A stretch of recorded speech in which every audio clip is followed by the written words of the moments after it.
زندگی کی کچھ حقیقتیں انسان پر جب آیا ہوں تو سانس لینا بھی مشکل ہونے لگتا ہے.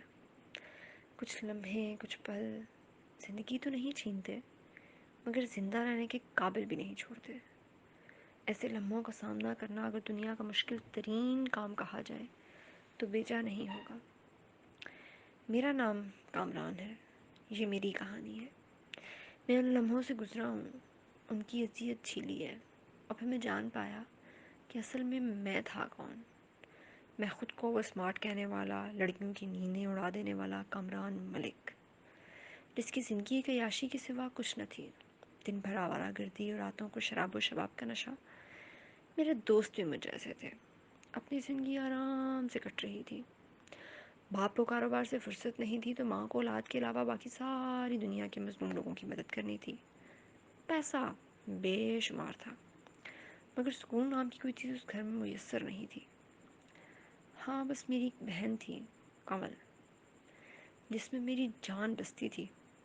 ایک وہی تھی جس کی خاطر میں اس گھر میں رہ رہا تھا. بہت ہی نازک دل اور معصوم تھی میری بہن. دنیا کے مکر و فریب سے انجان، جیسے کوئی معصوم سی گڑیا.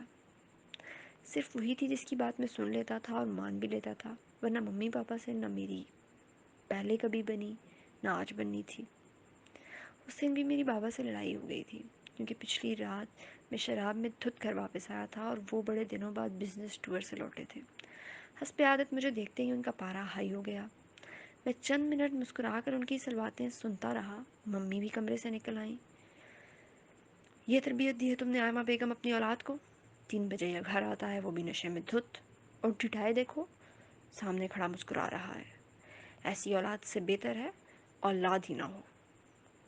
وہ اور بھی بہت کچھ کہہ رہے تھے. میں ان سنا کرتا کمرے میں چلا آیا.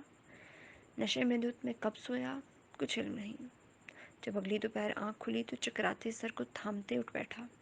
سائڈ میں پر حسب عادت لیموں کا شربت اور ساتھ سردرد کی گولی رکھی تھی. کمل ہر بار یوں ہی رکھ جاتی تھی اور اسے پینے کے بعد ہی رات کا ہینگ اوور اتر پاتا تھا. آج بھی اسی پینے کے بعد میں تیار ہوتا نیچے چلا آیا. میرا ارادہ آؤٹنگ پہ جانے کا تھا مگر لاؤنج میں ہی ممی بابا دونوں بیٹھے تھے. اور پھر وہی ہوا جس کا ڈر تھا. 1 گھنٹہ کھڑے ہو کر میں نے بابا کی طرف باتیں سنی جن کا لب لباب یہی تھا کہ مجھ جیسی بگڑی اولاد اللہ دشمن کو بھی نہ دے. اس سے پہلے میرا دماغ آؤٹ ہوتا میں کان بند کرتا باہر نکل آیا. غصے سے میرا برا حال تھا اور ابھی غصہ ایک ہی صورت ٹھنڈا ہو سکتا تھا. مجھے ایک نیا جسم چاہیے تھا، ساتھ ہی شراب بھی، اور یہ انتظام میرے لیے صرف وسیم ہی کر سکتا تھا. میں نے وسیم کو کال ملائی. وہ میرا یونیورسٹی کا دوست تھا، آج کل ایک نئی لڑکی کو پھنسانے کے چکر میں تھا. اس کا کہنا تھا بالکل انٹچ لڑکی ہے اور خوبصورت بھی کمال کی ہے. لڑکی کا انتظام ہوا. وسیم کی کال اٹھانے تک میری گاڑی سڑک پر پہنچ چکی تھی. ہو گیا ہے، بڑی مشکل سے ہاتھ لگی ہے. آج شام اسی کلب میں ملنے بلایا ہے. وہ بے حد خوش تھا. ہوتا بھی کیوں نہ، یہ لڑکی مشکل ہدف تھی مگر وسیم سے بچ جانا اس کے بس کی بات نہیں تھی. آخر جال میں پھنسی گئی. ٹھیک ہے، پیسے مل جائیں گے مگر پہلے میں اسے ہاتھ لگاؤں گا، میں نے بے رحمی سے کہتے کال کاٹ دی. آنکھوں میں ایک سرور سا اترنے لگا. جانے یہ لڑکی کیسی ہوگی، آج اس سے پہلے کسی نے نہیں چھوا. چھپی ہوئی راز میں رکھی چیزیں ہوں یا انسان، دونوں ہی کی کشش عموماً زیادہ ہوا کرتی ہے. اس لڑکی کے ساتھ بھی کچھ ایسا تھا. پورے 1 سال بعد وسیم اسے منا پایا تھا. رات تک میں یوں ہی سڑکوں پر آوارہ گردی کرتا رہا اور پھر بالآخر رات کو وہ پل آ ہی گیا جب میں اس لڑکی سے ملنے کلب جا پہنچا. کہاں ہے وہ؟ وسیم سے ملتے ہی پہلا سوال یہی تھا. بہت بے صبرے ہو رہے ہو اس بار؟ پورے 1 لاکھ لوں گا کیونکہ لڑکی انٹچ ہے. وسیم کے چہرے پر کمینگی تھی. میں اسی وقت اپنے بینک اکاؤنٹ سے 1 لاکھ اسے ٹرانسفر کرتے ہوئے آگے بڑھا. لڑکی پسند آئی تو مزید دوں گا. موبائل جینس کی جیب میں اور رستے میں اندر کمروں کی جانب چل پڑا.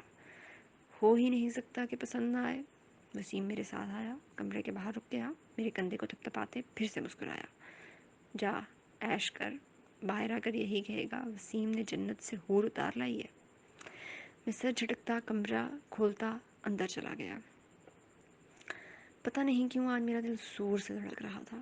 یہ پہلی لڑکی نہیں تھی مگر پھر بھی آج یوں احساس تھا شاید یہ پہلی لڑکی تھی. میں دروازہ بند کرتے پیچھے مڑا.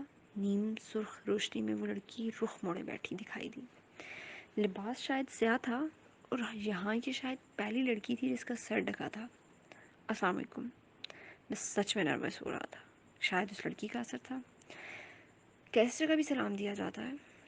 دھیمی سی آواز تھی مگر مجھے لگا جیسے میں نے کچھ غلط سنا ہو. یہ آواز اس لڑکی کی کیسے ہو سکتی تھی؟ میرا دل دھڑکنا بھول گیا. کمل. میں تڑپ کر اس کے پاس گیا اور پھر جو منظر میں نے دیکھا وہ میری روح پرواز کرنے کے لیے بہت تھا. وہ وہی تھی, وہ کمل ہی تھی جو بھیگی آنکھوں سمیت حیرت سے مجھے دیکھ رہی تھی, اور میں یوں شل تھا جیسے ملک الموت کو دیکھ لیا ہو. تم یہاں کیسے آئی ہو کمل؟ بہت سارے لمحوں کے گزر جانے کے بعد میں نے خود کو کہتے سنا تھا. کیوں بھائی, میں یہاں نہیں آ سکتی؟ اس کا لہجہ ترش تھا, اتنا کہ میرا دل بند ہونے لگا تھا.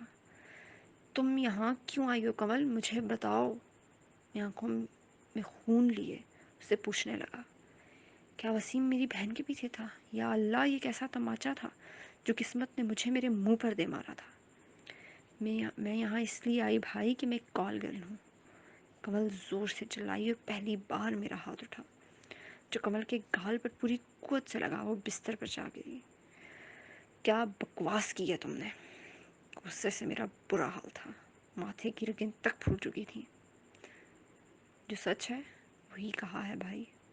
کمل دوبارہ سے میرے سامنے آن کھڑی ہوئی. آپ کے اس دوست نے میری معصوم دوست کی زندگی چھین لی. اس کے واش روم میں کیمرہ لگا کر اس کی ویڈیوز بنا لی اور پھر اسے اتنا بلیک میل کیا جتنا کیا جا سکتا تھا. اس سے بھی دل نہیں بھرا. وہ اسے اب ایک کال گرل بنانا چاہتا ہے. یہ آج میری دوست کی پہلی رات تھی. شرمندگی اور ڈپریشن کی وجہ سے اس نے آج خودکشی کرنے کی کوشش کی, کیونکہ یہ آخری راستہ چھوڑا تھا آپ جس گھٹیا دوست نے اس کے پاس. کمل چلا نہیں رہی تھی. یہ تو دہکتے ہوئے وہ کوڑے تھے جو مجھ پر برسائے جا رہے تھے. یہ وہ مقام تھا جہاں میں نے خود کو جہنم کے آخری سرے پر کھڑا پایا تھا. تو تم اس کی جگہ یہاں کیوں آئی کمل؟ میرے سوال پر وہ بپھر کر مجھ تک آئی. کیونکہ آپ کے دوست نے بتایا تھا میری دوست کو کہ آج رات کامران مرک ہوگا تمہارے ساتھ کمرے میں. پگھلا ہوا سیسا اتنا درد نہیں دیتا بھائی جتنا آپ کے نام نے میرے کانوں کو دیا تھا. کمل نے میرا گریبان جکڑ لیا. وہ آج دھاڑتی ہوئی شیرنی کی مانند تھی. میں یہاں صرف اس لیے آئی بھائی کیونکہ میں دیکھنا چاہتی تھی دوسروں کی بہنوں کو کارگل سمجھ کر ہوٹل کے کمرے تک لانے والا جب اپنی بہن کو سامنے پاتا ہے تو اس کا ریئیکشن کیسا ہوتا ہے. اور سچ میں آج محسوس ہوا مرد سے بڑی منافقت کوئی نہیں کر سکتا. میری جگہ میری دوست ہوتی نا تو شاید اب تک اس کی عزت پامال ہو چکی ہوتی. اس نے نفرت سے کہتے میرا گریبان چھوڑ دیا. ایسا مت کہو کمل, میں بے بسی سے تڑپ کر رہ گیا. میں مزید سننے کی سکت نہیں رکھتا تھا. کیوں نہ کہوں, کیوں نہ کہوں, جب میری دوست کارگل بن سکتی ہے تو آج سے آپ مجھے بھی یہی کہیں. وہ بے رحمی سے بولتی میرے نزدیک آئی. کارگل مبارک ہو, آج سے آپ کی بہن بھی وہی ہے. میری آنکھوں میں آنکھیں ڈال کر کہا. اپنا بیگ اٹھایا اور وہ کمرے سے نکل گئی بنا آواز کے. آج میرے جسم سے میری روح نکلی تھی. میرے سامنا آج کمل سے نہیں مجھ سے ہوا تھا. انسان کے اندر بستا حیوان دنیا کا سب سے خطرناک درندہ ہے جس کی شکل دیکھ لینے کے بعد انسان ساری دنیا سے ڈرنے لگتا ہے. میں اس ہوٹل کے کمرے میں زیادہ دیر نہیں رک پایا. وسیم اب جا چکا تھا اور میں ساری رات آوارہ گردی کرتا رہا تھا. میں اس رات کے بعد دوبارہ کمل سے نظریں نہیں ملا پایا, نہ ہی دوبارہ کسی کلب جا پایا. وسیم سے اس لڑکی کی ساری ویڈیوز میں نے لے کر ختم کر دیں. اس لڑکی کا علاج بھی کروایا اور اس کی علاج ہو چکنے کے بعد نقصان کی تلافی کے طور پر میں نے اس سے نکاح بھی کر لیا. مگر وہ ایک رات آج بھی جب مجھے یاد آتی ہے تو میرے رونگٹے کھڑے ہو جاتے ہیں. دوسروں کی بہن بیٹیوں کی عزت کے ساتھ کھیلنے والے مرد اپنی بہن بیٹیوں کو ایک لمحے کے لیے یاد کر لیں تو شاید کمل جیسی معصوم لڑکیاں خود کو کارگل کبھی نہ کہیں.